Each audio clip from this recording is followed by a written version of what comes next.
Hello दोस्तों, मैं अमृत आप सभी का एक बार फिर से स्वागत करता हूं आपके इस यूट्यूब चैनल अमृत रेलवेज़ में। तो दोस्तों आज हम लोग बात करने वाले हैं साउथ ईस्टर्न रेलवेज़ की खड़गपुर वर्कशॉप के बारे में। तो चलिए दोस्तों इस वीडियो के माध्यम से जानते हैं क्या रहा खड़गपुर वर्कशॉप का इतिहास और क्या है इस वर्कशॉप का वर्तमान। तो चलिए दोस्तों इस वीडियो के माध्यम से जानते हैं।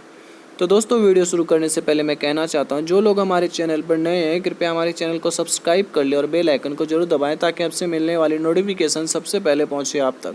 तो चलिए दोस्तों बिना देर किए शुरू करते हैं आज की वीडियो। तो दोस्तों चलिए जानते हैं खड़गपुर वर्कशॉप के बारे में। तो मैं बताना चाहता हूँ खड़गपुर वर्कशॉप की स्थापना आज से 122 वर्ष पहले 1898 में बंगाल नागपुर रेलवे की एक छोटी मरम्मत कार्यशाला के रूप में की गई थी। तो दोस्तों जिस खड़गपुर वर्कशॉप को आज आप लोग जान रहे हो इतना बड़ा है, इतना विशाल वर्कशॉप, आज से 122 साल पहले वह मात्र एक छोटा सा मरम्मत कार्यशाला था।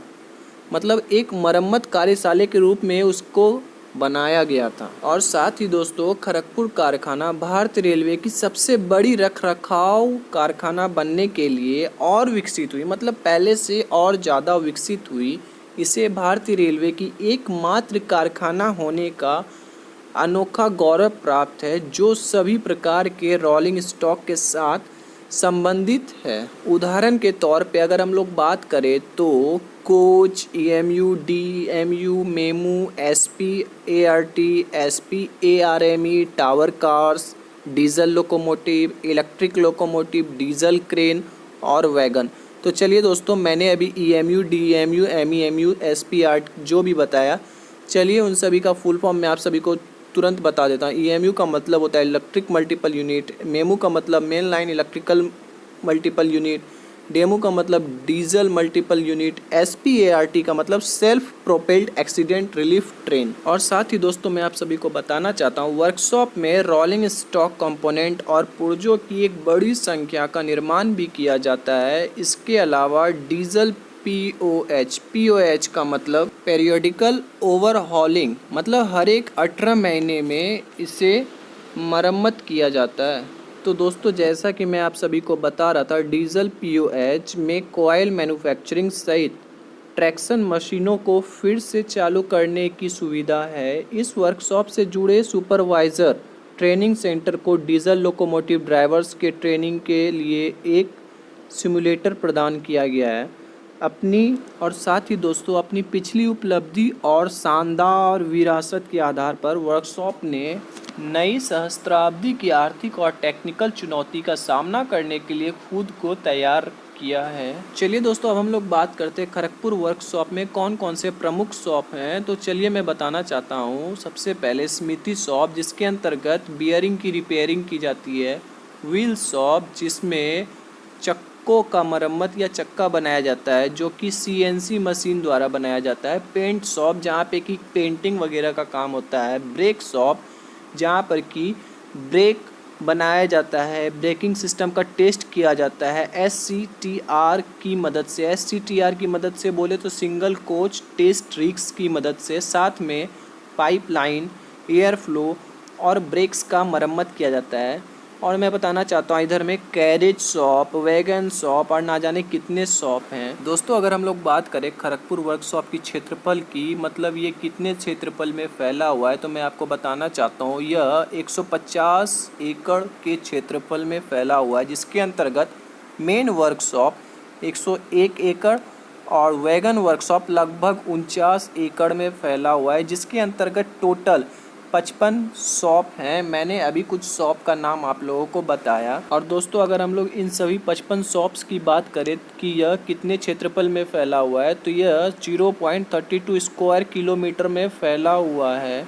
गैंट्री के साथ क्रेनेज लाइन की बात करें तो यह 4.10 किलोमीटर लंबा है।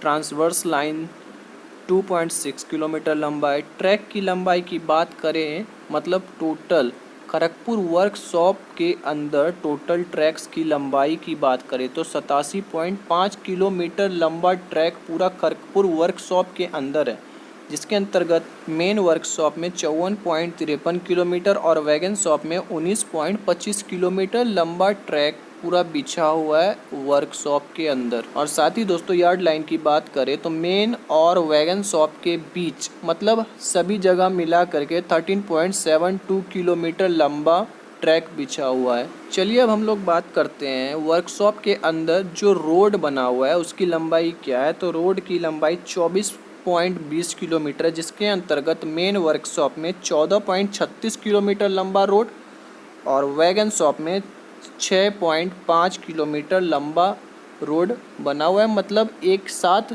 इतना लंबा रोड नहीं बना हुआ है, मतलब सभी रोड की लंबाई को जोड़ करके, मैंने थोड़ी देर पहले ट्रैक्स की लंबाई की बात की तो सभी ट्रैक्स की लंबाई को जोड़ करके बताया मैंने कि मेन वर्कशॉप में 54.53 किलोमीटर लंबे ट्रैक्स जो है वो सभी ट्रैक्स की लंबाई को जोड़कर मेन वर्कशॉप की सभी ट्रैक्स की लंबाई को जोड़ करके 54.53 किलोमीटर है। और दोस्तों रोड की लंबाई की बात करें तो कुछ हिस्से एसटीसी और हॉस्टल्स के बीच की लंबाई 4.91 किलोमीटर है। चलिए दोस्तों हम लोग बात करते हैं खड़गपुर वर्कशॉप में सालाना कितनी बिजली खपत होती है। तो मैं आप सभी को बताना चाहता हूँ इधर में लगभग 4.5 मिलियन किलोवाट आवर बिजली जो है सालाना खपत होती है। अब चलिए हम लोग बात करते हैं इधर में पानी कितना खपत होता है। तो मैं बताना चाहता हूँ इधर में लगभग डेली 4.5 लाख गैलन पानी प्रतिदिन खर्च होता है। अब हम लोग दोस्तों बात करते हैं खड़गपुर वर्कशॉप की पावर की। तो मतलब इसके पास कितना पावर है तो मैं बताना चाहता हूँ आपको। खड़गपुर वर्कशॉप का क्षमता 3 डीजल जनरेटर सेट के साथ 1750 किलोवाट एम्पियर की क्षमता वाला यह वर्कशॉप है। चलिए ये तो दोस्तों पता चल गया हम लोगों को कि खड़गपुर वर्कशॉप का कितना पावर है, कितना पानी खपत करता है, कितना बिजली खपत करता है। चलिए अब हम लोग बात करते हैं इधर में कितने स्टाफ क्वार्टर हैं। मैं आप सभी को बताना चाहता हूँ इधर में लगभग 4186 स्टाफ क्वार्टर हैं। और चलिए इसी बीच मैं आप सभी को एक बात बताना चाहता हूँ इधर में एम्प्लॉय की संख्या की हम लोग बात करें अगर तो इधर में गैजेटेड ऑफिसर टोटल 44 है और नॉन गैजेटेड ऑफिसर 8281 है। दोस्तों यह 1 जनवरी 2019 तक की रिपोर्ट के अनुसार मैंने आपको ये बताया नंबर ऑफ़ एम्प्लॉयज़ कितने हैं खड़गपुर वर्कशॉप में। चलिए दोस्तों अब हम लोग बात करते हैं खड़गपुर वर्कशॉप की उपलब्धियों के बारे में। तो जैसा कि मैंने आप लोगों को पहले ही बताया कि यह वर्कशॉप 1898 में आज से 122 साल पहले बना। और दोस्तों समय के साथ साथ खड़गपुर वर्कशॉप ने खुद को इतना ज़्यादा विकसित कर लिया है कि अभी इसके अंदर बहुत सारे कंपोनेंट्स हैं जैसा कि मैंने आप लोगों को इस वीडियो में बताया। चलिए अब हम लोग बात करते हैं साल 1903 की। तो 1903 में इधर में स्टीम इंजन का पीरियडिकल ओवरहॉलिंग किया जाना शुरू हुआ। मतलब हर एक 18 महीने में इधर में इसका मरम्मत किया जाना शुरू किया गया।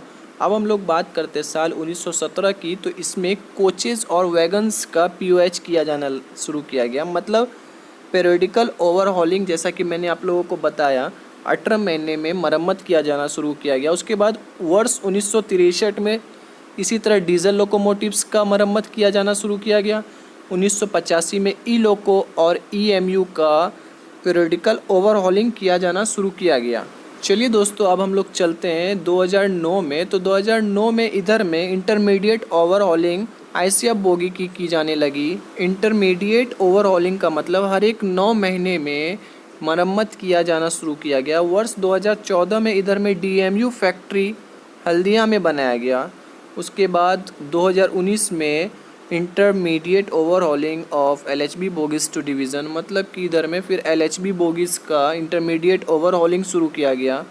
मैं दोस्तों आप सभी को बताना चाहता हूँ जैसा कि मैंने शुरू में ही बता दिया कि कोच EMU DMU मेमू इन सभी चीज़ों के मामले में खड़गपुर वर्कशॉप ने अपने आप को बहुत ज़्यादा विकसित किया, जिसके अंतर्गत भारतीय रेलवे की यह एकमात्र वर्कशॉप होने का अनोखा गौरव प्राप्त किया है। मतलब कि यह वर्कशॉप आज इधर में बहुत सारे चीज़ों का काम किया जाता है। मतलब हर एक छोटे छोटे पार्ट से लेकर के बहुत बड़े पार्ट बोले तो इंजन्स बनाया जाता है। मतलब एक छोटे से नट से लेकर के इधर में आज एक बड़ा सा वेब 7, वेब 5 ये सारे लोकोमोटिव्स बनाए जाते हैं, जैसा कि आप लोग फोटो में भी देख रहे हैं। और दोस्तों मैं आप सभी को बताना चाहता हूँ, अगर आप लोग चितरंजन लोकोमोटिव वर्क्स या फिर जमालपुर वर्कशॉप की वीडियो देखना चाहते हैं जिसे मैंने अपने चैनल पर अपलोड किया हुआ है, अगर आप उन सभी वीडियो को देखना चाहते हैं तो आप डिस्क्रिप्शन में जाके देख सकते हैं, उधर में मैंने लिंक शेयर कर दिया है। तो दोस्तों यह थी एक छोटी सी वीडियो जिसके माध्यम से मैंने आप सभी को खड़गपुर वर्कशॉप के बारे में बताया। तो दोस्तों उम्मीद करता हूँ आप सभी को यह वीडियो अच्छी लगी, और दोस्तों अगर वीडियो अच्छी लगी है तो ज़रूर लाइक करें और अपने दोस्तों के साथ शेयर करें। और हाँ दोस्तों, जो लोग हमारे चैनल पर नए हैं कृपया हमारे चैनल को सब्सक्राइब कर लें और बेल आइकन को दबाएं ताकि हमसे मिलने वाली नोटिफिकेशन सबसे पहले पहुँचे आप तक। तो दोस्तों मिलते हैं अगले वीडियो में, तब तक के लिए बाय बाय, जय हिंद, जय भारत।